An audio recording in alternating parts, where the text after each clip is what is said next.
మిత్రులారా, సరిగ్గా 2 సంవత్సరాల క్రితం డిసెంబర్ మాసం 2023 నాడు మీ ఓటుని ఆయుధంగా మార్చి 10 సంవత్సరాలు తెలంగాణ ప్రజల్ని పట్టి పీడించి ఘడీల పాలనను రుచి చూపించిన విర్రవీగుతున్న నాయకులను మీ ఓటు అనే ఆయుధంతోని గడీలను కుప్పకూల్చి ప్రజా పాలనను ఇందిరమ్మ రాజ్యాన్ని తెచ్చుకొని మనం 2 సంవత్సరాలు పూర్తి చేసుకొని ఆ 2 సంవత్సరాల విజయోత్సవ సభను ఈనాడు దేవరకొండ శాసనసభ నియోజకవర్గంలో మనం ఏర్పాటు చేసుకున్నాం.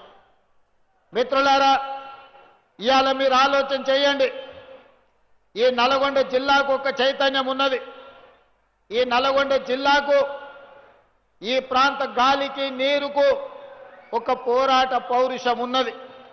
ఆనాడు నిజాం నవాబులు ఇక్కడి ప్రజల్ని పీడిస్తున్నప్పుడు, ఈ ప్రాంతం మీద ఆధిపత్యం చెలాయిస్తున్నప్పుడు, ఈ ప్రాంతంలో దోపిడీకి పాల్పడుతున్నప్పుడు, ఈ ప్రాంతానికి విముక్తి కలగాలి, భూమి కోసం, భుక్తి కోసం, విముక్తి కోసం సాయుధ రైతాంగ పోరాటాన్ని నిర్మించి ఆనాటి నిజాము ప్రభువులనే దిగంతాలకు తరిమి కొట్టిన ప్రాంతం ఈ నల్లగొండ ప్రాంతం.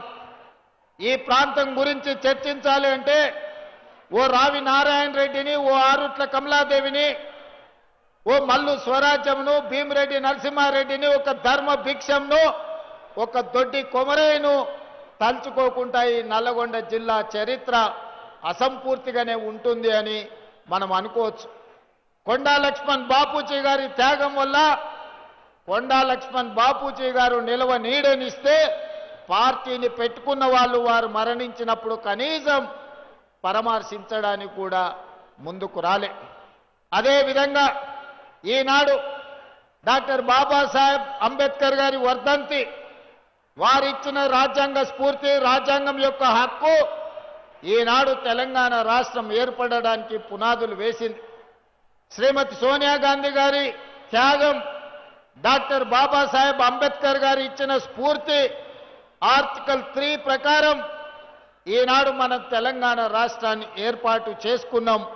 వాళ్ళందరి స్ఫూర్తితోనే, శ్రీమతి సోనియా గాంధీ గారి ఆశీర్వాదంతో, డాక్టర్ బాబాసాహెబ్ అంబేద్కర్ గారి స్ఫూర్తితో ఈనాడు ప్రజాపాలన ఇందిరమ్మ రాజ్యంలో మనం సంక్షేమము, అభివృద్ధిని 2 కళ్ళలాగా భావించి ఈనాడు ముందుకు వెళ్తున్నాం.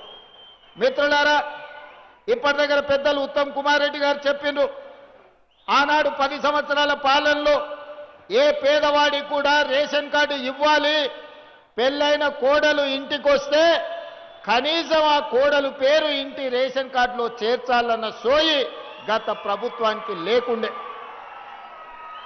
తల్లిగారింటి నుంచి అత్తగారింటికి వచ్చినప్పుడు భూమి లేకపోయినా, ఇల్లు లేకపోయినా ఆ పేదవాళ్లకు, ముఖ్యంగా గిరిజన ఆడబిడ్డలకు రేషన్ కార్డులో పేరుంటే ఆ కుటుంబ సభ్యురాలు అయినట్టుగా గుర్తింపు ఉండేది.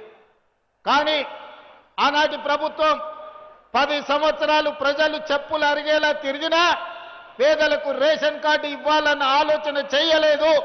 కానీ అదే మన ప్రభుత్వం వచ్చిన తర్వాత, ఉత్తమ్ కుమార్ రెడ్డి గారు మంత్రిగా బాధ్యతలు చేపట్టిన తర్వాత తెలంగాణ రాష్ట్రంలో నలుమూలల నుంచి, తండాలలో, గూడాలలో, మారుమూల పల్లెల్లో ఏ పేదవారు ముందుకు వచ్చినా ప్రతి వారికి రేషన్ కార్డు ఇవ్వడమే కాకుండా ఉన్న రేషన్ కార్డులో కూడా కొత్త పేర్లను నమోదు చేసి ఈనాడు వాళ్ళ ఆత్మ గౌరవాన్ని నిలబెట్టడం జరిగింది. ఒక్క దేవరకొండ శాసనసభ నియోజకవర్గంలోనే మీ అభిమాన శాసనసభ్యులు బాలు నాయక్ గారు 14,000 రేషన్ కార్డులు ఇప్పించడం ద్వారా రాష్ట్రంలోని అత్యధికమైన రేషన్ కార్డులు దేవరకొండ నియోజకవర్గ ప్రజలకే దక్కింది. ఈనాడు ఈ పాలనలో పేదలకు న్యాయం జరిగింది.